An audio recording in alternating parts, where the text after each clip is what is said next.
Here with head coach Anna Nimz as Demons get ready for regular season finale, home finale, all the things on Wednesday against East Texas A&M.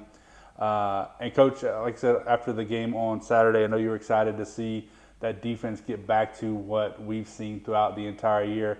And I know after the Thursday's game against UIW, it was even better to see knowing that we have this game. We had that game, this game, and of course, as we work to build that momentum towards Lake Charles next week. Yeah, I was happy to see how the girls came out. I thought they kind of came out with a 1-2 punch right from the jump. Their defense was locked down. Anytime you can hold a team under 10 for 2 quarters in a row, I'd say that speaks volumes on the defense. And then offensively, I think they did a nice job of playing through one another, finding the hot hand and really executing. So overall, very proud. Obviously, we allowed some slippage. Wasn't thinking that they were going to continue to hold them to under 10, but we gave up way too many second half points.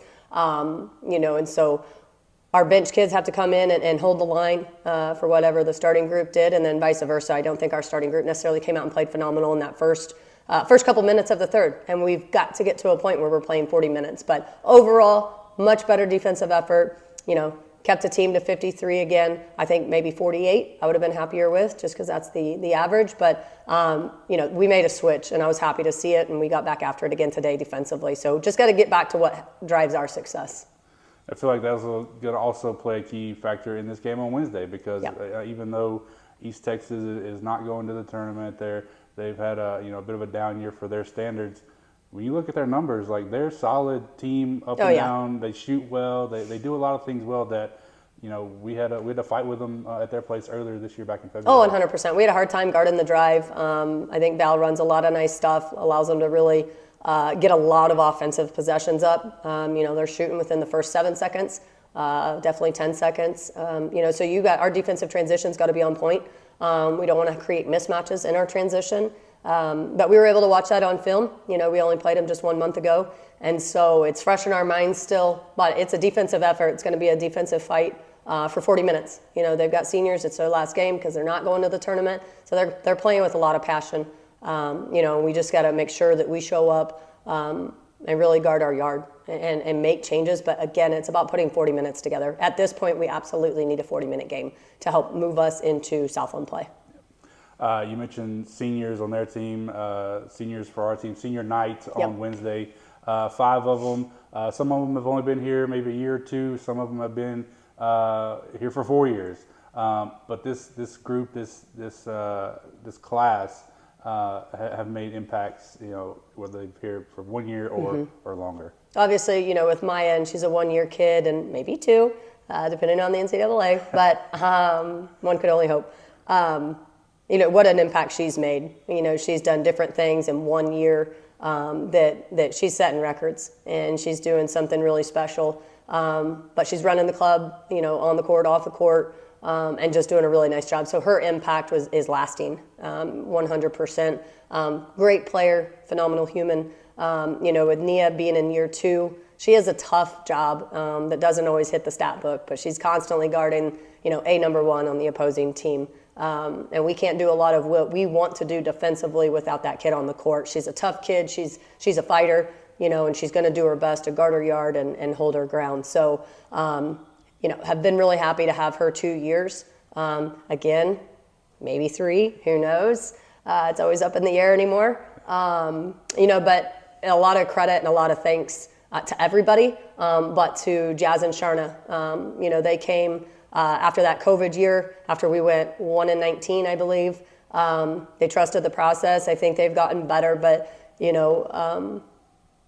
they were the first kids I had for 3 years, and now they're the first kids I've had for 4 years. And so just having some true program kids in an era where program kids are pretty hard to come by. So just and very, very grateful to them, very grateful for the leadership that they've shown and the consistency that they've shown, just to continue to allow us to get better every single year. And I hope they're proud of themselves because where we were from when they got here to where we are now, a lot of positive things have happened. And they've also reached the top 5 in a lot of different areas, be it in blocks or 3-point percentage or 3-point buckets made. And they've done it in 3 years at NSU versus 4 years where the record holders are actually, having those 1 extra year to accomplish it. So just a lot of special things. But I'm very grateful to this senior class. And then with Sky, she hasn't been able to be on the court with early on injuries, and then here just in the last month out again with more injury. She hasn't been able to be on the court, but like I said, very grateful to our senior class. And went and asked each one of them for their what basketball has meant to them, and kind of what their favorite memories or moments at NSU was, whether it was Maya the 1 year, Sky the 1 year, or Shauna and Jazz the 4 years.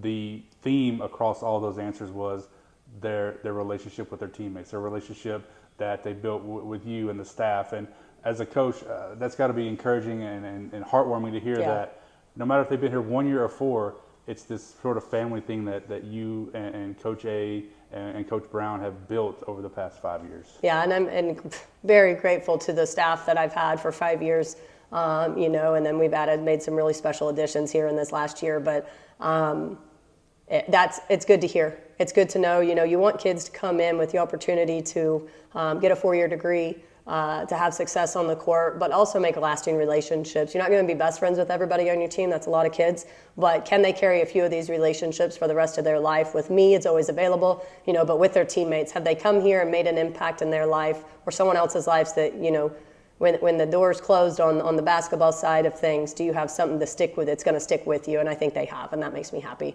That's a lot of what it's going to be about, and that's what it needs to be about. So I'm happy to hear it. You mentioned and talked about Maya as her hopefully not last game at Prather Coliseum. We'll see, like I said, NCAA does.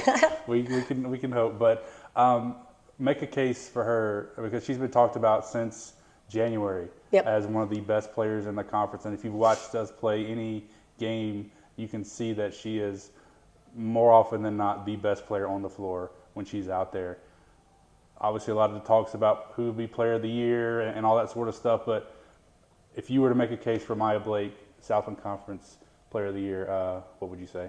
I mean, statistically, I think that speaks volumes. She's not just an offensive threat, as far as scoring, where I don't know that anybody else has had multiple 30-plus points a game.